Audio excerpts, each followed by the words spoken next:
But there's one thing that bothered me for quite some time driving this car around. That is, it's got absolutely no power from stock. This is a Turbo Technics VNT Turbo. One thing left to do is get the Storm tuning map from Daniel onto the ECU using my nanocom. Right.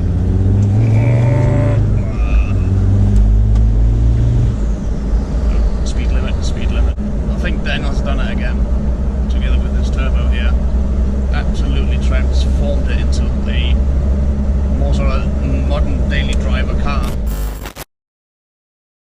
So we are now back. It's been about a bit over a week now. I've covered about 1,300 kilometers for us Europeans. I don't know how many freedoms per gallon that is, but we are now back in it here. I've got Liam to get his general reaction to the tune. You haven't been driving this car now with the stage 3 tune on it.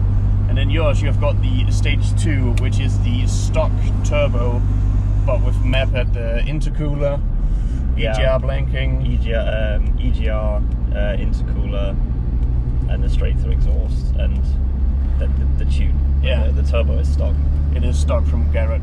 But anyway, we're calling it in different stages, and some people don't like calling it in stages because it is, you know, looking for a tuner's perspective, you can't really do it in stages. But again, you just need to kind of categorize it. Also, I think it can vary depending on which company you go to. So, like a stage 1 from Storm Tuning might mean something completely different from another company. Exactly. But we've been working with Storm Tuning, so we just work with these stages. But if you've been watching the channel for a while, you're probably quite familiar with my Defender, which has been running a stage 2 remap, which is like a 180, 190 horsepower map, and then the stage 1 is, what is that, probably like 160, I think. Yeah, it's like 150, 160, and then the stage 3 is, I don't even know, it's like 200 plus basically. Yeah, about 200. But the stage 2 is probably the most popular because you can do a few mods to like the straight through exhaust, the EGR blank, etc., which are they're good mods to do even if you don't want to remap, and you don't need to do anything crazy to get to it. Whereas a stage 3, as we're going to demonstrate, or you have demonstrated, that's where you kind of need to start changing things like turbos and like big engine components that are expensive and complicated. It is the first tune that I've got from Daniel put onto it, and I need to do some locking, some live data locking, and then send that off to him, and he'll have a look over and see what the engine is, you know, kind of reacting to the performance that it's doing right now. Of course, I have to report with the smoke and all that. Right now, there's a minimal amount of smoke.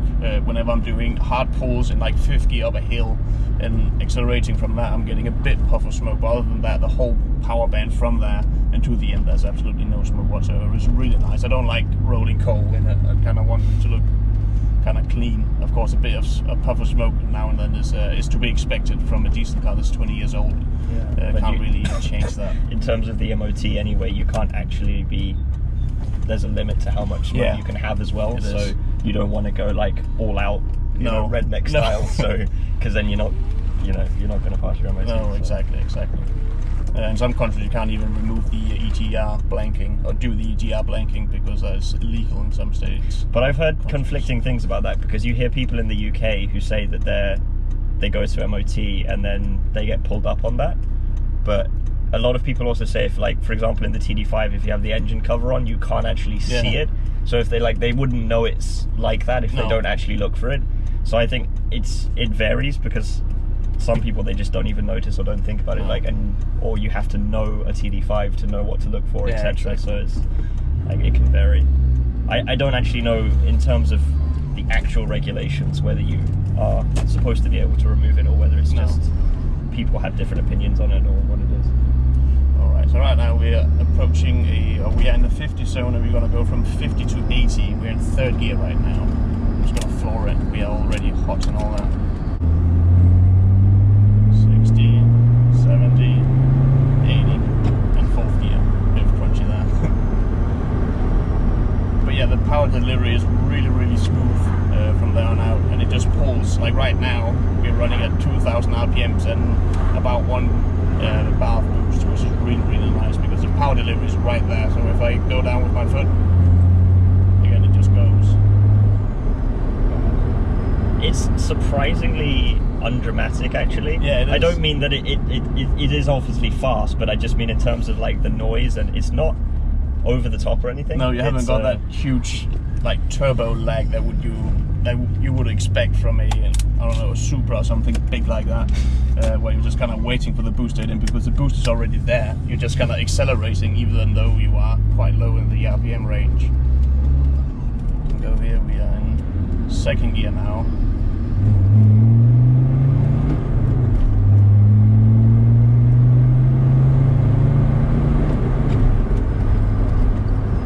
Feel the power delivery is really smooth though. It is all the way through the rev range, and no, like it doesn't really matter what gear you're in or anything, it just pulls straight from there, but you're not gonna be, you know, surprised at the power delivery really. Of course you will, because it's a 20-year-old Land Rover compared to the stock tune.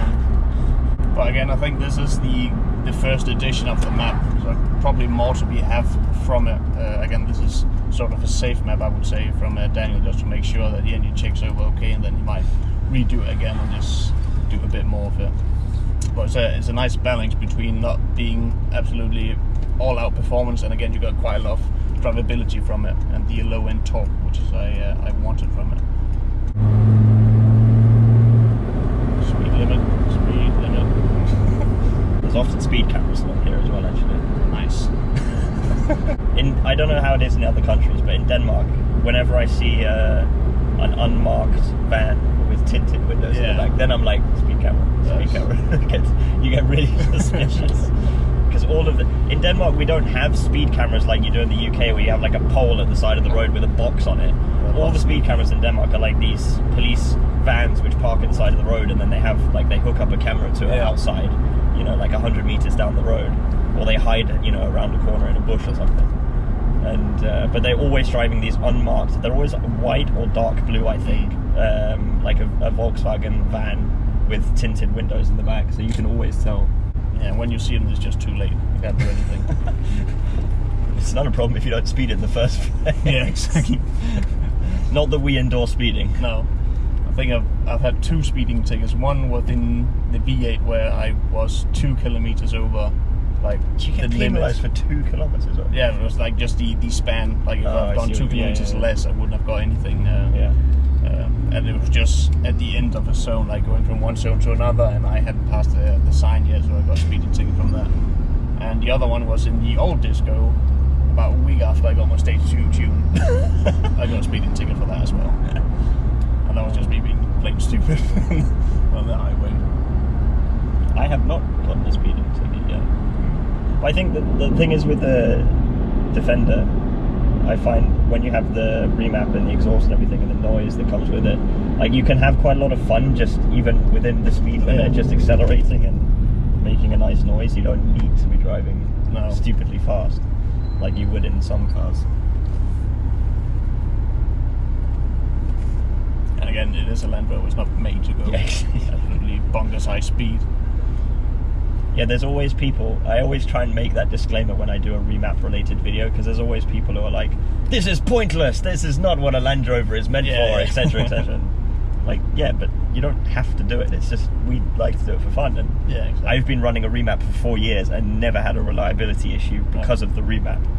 So, but I would say that from stock, Land Rover should have fitted a VNT turbo to all the TD5s in the like the 15P version of it, because the VNT is pretty much just an upgraded turbo. It's really hard to find any modern diesel cars not running a VNT turbo from stock, like the new Puma from the Ford Transit. They've got a VNT turbo in it as well, and it's not because you do get more power, but it's a low-end torque really where it matters, where you're gonna get a lot of points. It's just the overall drivability of it, getting the low-end torque, and as well quite easily you can hit the trigger and go a bit faster even though what gear you're in.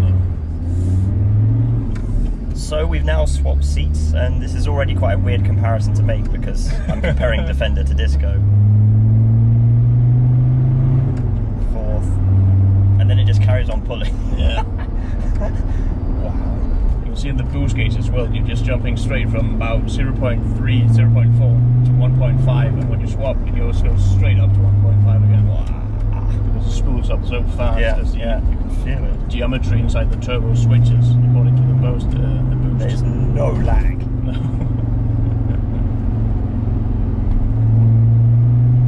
That's crazy for a diesel. turbo to have that instant throttle response like that.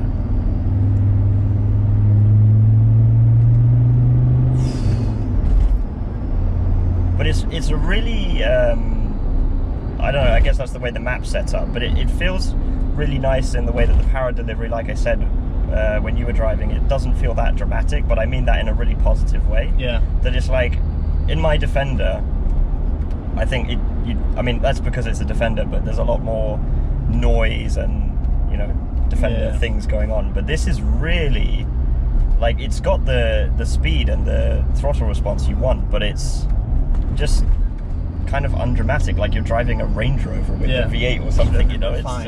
Exactly, it's really refined. But again, if you look at the floor and even the back of it, you got this big insulating, about 2 centimeters of insulating foam pretty much everywhere, so it's already soundproof from the factory. So I think that helps quite a lot on it.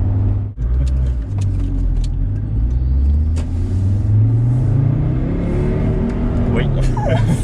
Jesus, see? That took me by surprise. It hit the limiter so soon.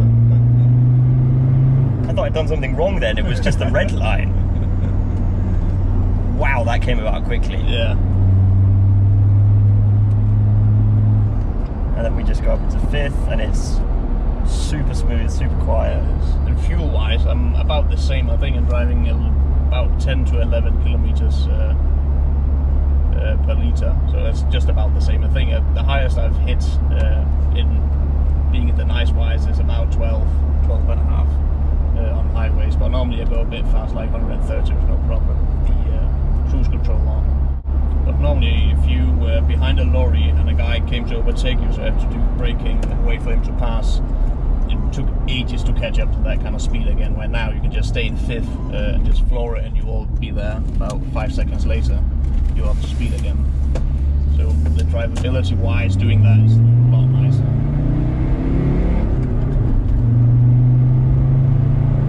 Wow.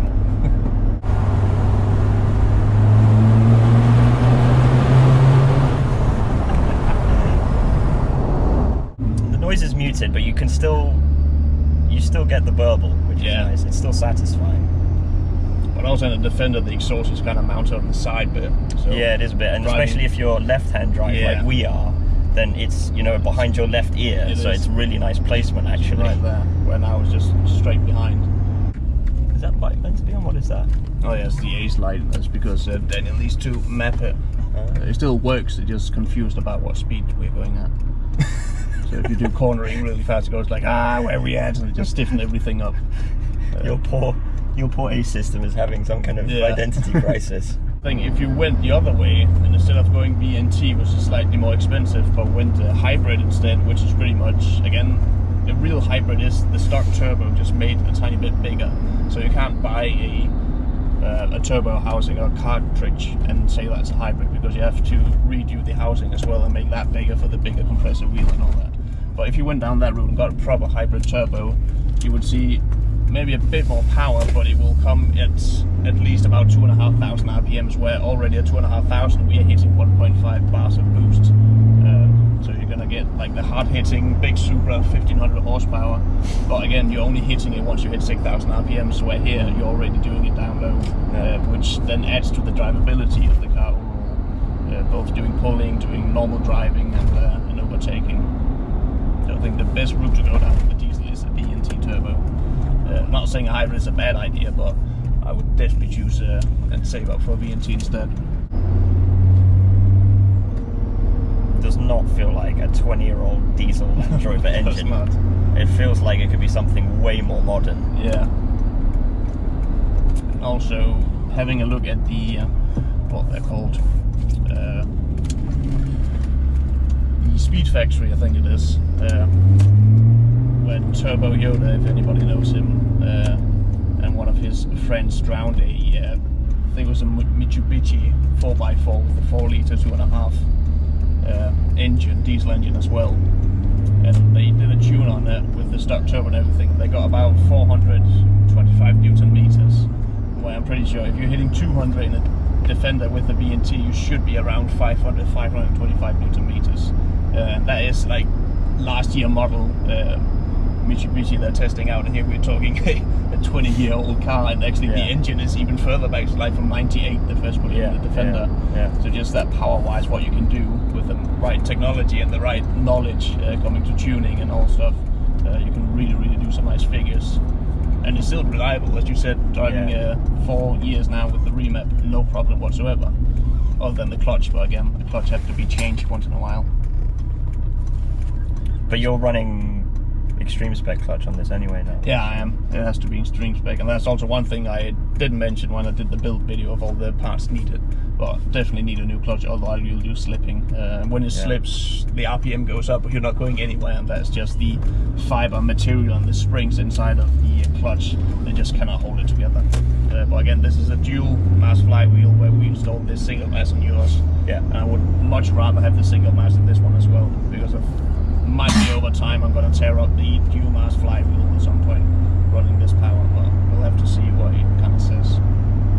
But we've done it before, like 4 times. And you told me we were never going to do that again. I'm not doing that again. It was a lot easier with the whole engine. My Defender almost broke you. Yeah, it did. I was so close on braking right there when the fuel pump didn't want to start all of a sudden. I just did not know what wire we've cut to make that not run.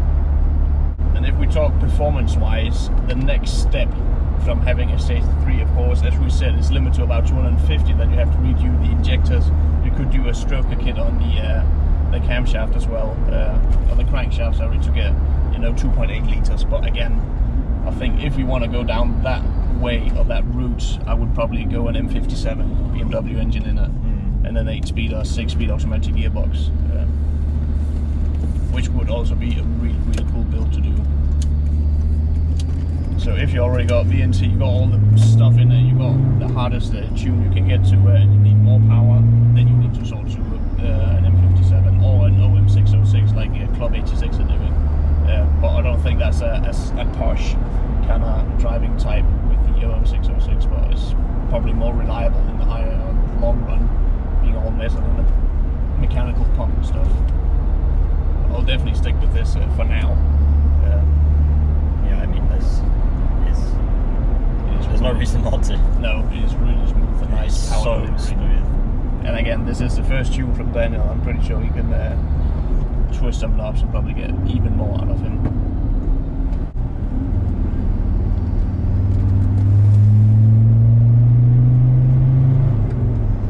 It doesn't feel almost turbocharged. It's so instant in the power delivery. It smells like a compressor.